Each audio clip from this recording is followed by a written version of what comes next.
it's like to raise capital at a young age, and any advice for people that are starting out a company where it's capital intensive and they need to just find investors, approach investors.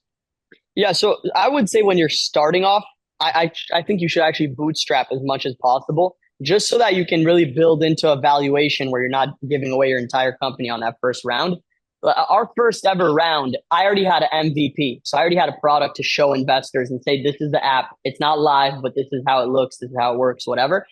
And I was very fortunate to actually have a company before LinkMe where I was building apps for people. So I came from the tech world. From you, I got the MVP done in a few days. Like I literally jumped on a call. I told my team, da da da, this is what I want. The next day I had version one. Like obviously it took a few more weeks to make it perfect, but after we had that MVP, it allowed us to raise, I believe it was like $800,000 was our first round on a 20 million valuation, right? So that was an amazing thing, like with basically nothing, right? You had just an Right. app to show people. Right. So if you look at Peter Thiel, he did a really nice video. That was on stage. They were asking him a question about companies fundraising, and he said with PayPal, when him and Elon kind of merged the companies, they had a valuation. I believe like 60 million valuation, something like this.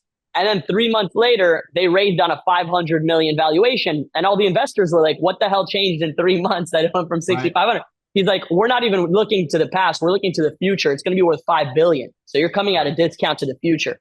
So it's a very cool thing where I saw that video. I was like, he's right. If LinkMe now, with God's help, can reach tens of billions of dollars, why would I even talk about my past round when I'm looking to the future? But to Yeah, your credit, you have to have a lot of I don't want to say arrogance because it's yeah. not. You You got have to to have be a lot of confident. confidence You to need to sell be a that. bit crazy. I'm not gonna lie. You got to be crazy, confident, and actually have a product that has that potential. Because if you can't really teach the investor and make him really believe in that potential, you're not going to raise 1 cent.